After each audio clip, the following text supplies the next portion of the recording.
Danielle Moreau, née le 2 novembre 1963 à Fontenay-aux-Roses, en banlieue parisienne, est l'une des journalistes et commentatrices de télévision les plus célèbres de France, avec une carrière de plus de 40 ans.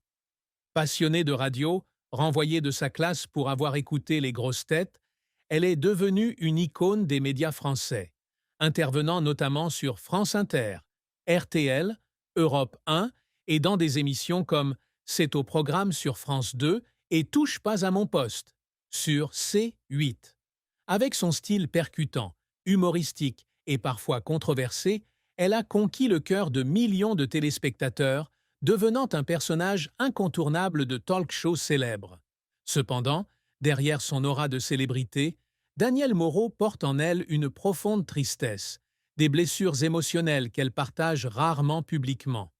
Sa plus grande tristesse, comme elle l'a révélé à de rares occasions, a été la perte de son père alors qu'elle n'avait que 12 ans, un événement qui a laissé un vide incommensurable dans son cœur et a façonné sa vision de la vie et de sa carrière. Cette tristesse trouve son origine dans son enfance en banlieue parisienne, où elle a grandi dans une famille modeste mais aimante. Son père, un homme qu'elle décrit comme strict mais chaleureux, est décédé subitement en 1975 d'une crise cardiaque, la laissant, elle et sa mère, profondément endeuillées. Cette perte a non seulement été un choc émotionnel, mais aussi un tournant majeur dans sa vie. Elle a un jour confié, dans l'émission Ça commence aujourd'hui sur France 2, qu'il y avait des nuits où elle était assise dans sa chambre, regardant une photo de son père en sanglotant, se demandant pourquoi il l'avait quitté si tôt. Ce sentiment de perte s'est amplifié lorsque sa mère, qu'elle aimait tendrement, a commencé à souffrir de la maladie d'Alzheimer dans les années 2000. Dans l'émission L'Instant de luxe de 2021, elle a confié que s'occuper de sa mère, qui parfois ne la reconnaissait pas et l'appelait « maman », était un véritable défi psychologique. Les moments où sa mère devenait violente, la griffant ou criant, la plongeaient dans un profond désarroi et la faisaient souffrir.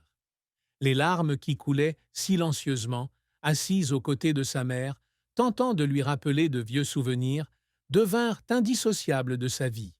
Cette tristesse ne se limitait pas à la perte de sa famille, mais s'étendait également aux difficultés personnelles qu'elle rencontrait dans sa carrière et sa vie personnelle.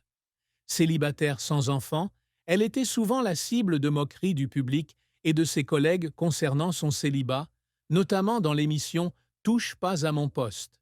Bien qu'elle répondît aux blagues avec sourire et humour, au fond d'elle-même, elle se sentait seule et se demandait parfois si elle avait jamais trouvé le vrai bonheur.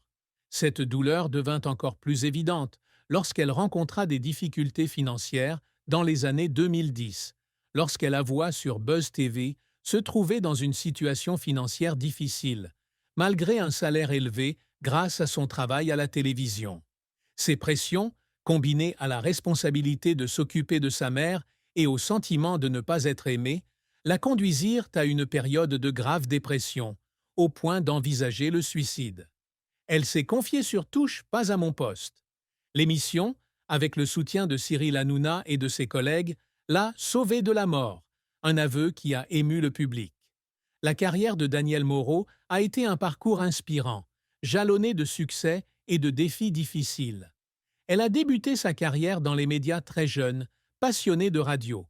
En 1984, à 20 ans, elle a participé avec enthousiasme au jeu de 20 heures sur FR3, un jeu télévisé populaire. Bien qu'elle n'ait pas gagné, cette expérience lui a ouvert les portes du monde de la télévision. De 1986 à 1987, elle a travaillé comme assistante de production sur Au nom de l'amour de Pierre Bellemare sur FR3, où elle a appris à travailler professionnellement dans un environnement médiatique. Dans les années 1990, elle rejoint l'équipe de production d'Interville sur TF1, une émission de divertissement populaire où elle évolue en coulisses, de l'écriture des scénarios à la coordination avec les équipes de production. Ces années, même sans caméra, lui permettent de perfectionner ses compétences et de poser les bases de sa future carrière. Son véritable succès survient en 1998, lorsqu'elle est invitée à participer à C'est au programme sur France 2, l'émission matinale animée par Sophie Davant. En tant que chroniqueuse, elle offre un regard unique sur l'univers des célébrités avec sa chronique People, Parfum d'enfance, dans laquelle elle interviewe des stars sur leur enfance et leurs moments marquants. Cette chronique devient rapidement l'un des temps forts de l'émission, lui valut l'affection des téléspectateurs. Elle travaille à France 2 pendant 20 ans, de 1998 à 1918, devenant l'un des visages les plus connus de la chaîne.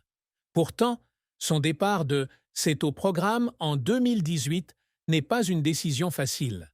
Elle confie un jour que quitter l'émission, à laquelle elle avait été attachée pendant près de 2 décennies, lui donne l'impression d'avoir perdu une partie d'elle-même. Certains soirs, elle reste assise dans sa chambre, regarde de vieux extraits de l'émission et pleure, se demandant si elle a fait le bon choix.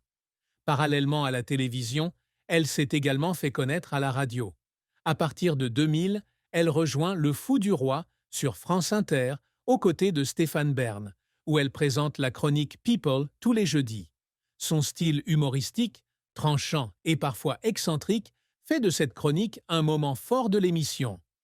Lorsque Stéphane Bern rejoint RTL en 2011, elle le suit et poursuit la chronique Daniel Moreau est dans l'air du temps, dans l'émission À la bonne heure. Cette collaboration avec Stéphane Bern durera plus de 10 ans, devenant l'une de ses plus belles amitiés professionnelles. En 2021, elle rejoint Europe 1 avec Samedi en France de William Lémergie, prouvant une fois de plus son talent de chroniqueuse radio. Ses succès, de sa notoriété sur France 2 à sa renommée sur les grandes radios, témoignent de son engagement constant. Cependant, sa carrière n'a pas été exempte de revers et de controverses. Lorsqu'elle rejoint Touche pas à mon poste, sur C8 en 2017, elle devient rapidement l'une des chroniqueuses préférées grâce à son humour et sa connaissance approfondie des médias. Cependant, elle a également dû faire face à de vives critiques, notamment de la part de collègues comme Gilles Verdez, qui l'accusaient de tenir des propos sexistes. Un jour, lors de l'émission en 2021, elle a été attaquée par Mathieu Delormeau pour des propos qu'il jugeait racistes, homophobes et cruels. Ces critiques l'ont profondément blessée et elle a confié avoir parfois lu des commentaires négatifs sur les réseaux sociaux et s'être mise à pleurer seule, se demandant si elle était vraiment faite pour le monde impitoyable de la télévision. Un autre revers a été son départ temporaire de Touche, pas à mon poste. En juin 2017, quelques mois seulement après son arrivée, faute de s'adapter à la pression de l'émission. Bien qu'elle y soit revenue en septembre 2018, cette période a été difficile, car elle s'est sentie poussée hors de sa zone de confort et a dû se battre pour retrouver son poste. Sa carrière ne s'est pas limitée à des apparitions à la télévision ou à la radio. Elle a travaillé sans relâche pour perfectionner ses compétences, notamment en apprenant à écrire des scénarios, à mener des interviews et à gérer les imprévus en direct.